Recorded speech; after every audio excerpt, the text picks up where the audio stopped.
একটি ছোট গ্রামে থাকত তিন বন্ধু, রাহিম, করিম আর সেলিম। তারা ছোটবেলা থেকেই একসাথে বড় হয়েছে।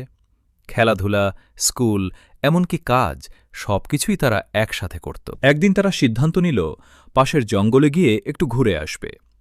জঙ্গলটি ছিল একটু ভয়ঙ্কর, কিন্তু তিন বন্ধুর সাহস কম ছিল না। তারা সকালে রওনা দিল। জঙ্গলের ভেতরে ঢোকার কিছুক্ষণ পর হঠাৎ তারা একটি বড় ভাল্লুক দেখতে পেল। ভল্লুকটি তাদের দিকে আসতে শুরু করল।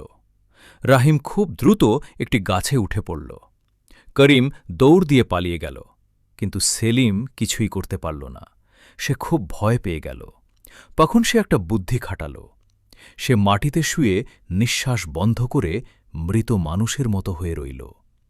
ভল্লুকটি তার কাছে এসে শুকল, কিন্তু কোনো নড়াচড়া না দেখে চলে গেল, কারণ ভল্লুক সাধারণত মৃত প্রাণী খায় না। কিছুক্ষণ পর রাহিম আর করিম ফিরে এল। তারা সেলিমকে জিজ্ঞেস করল, ভাল্লুক তোমার কানে কি বলেছিল?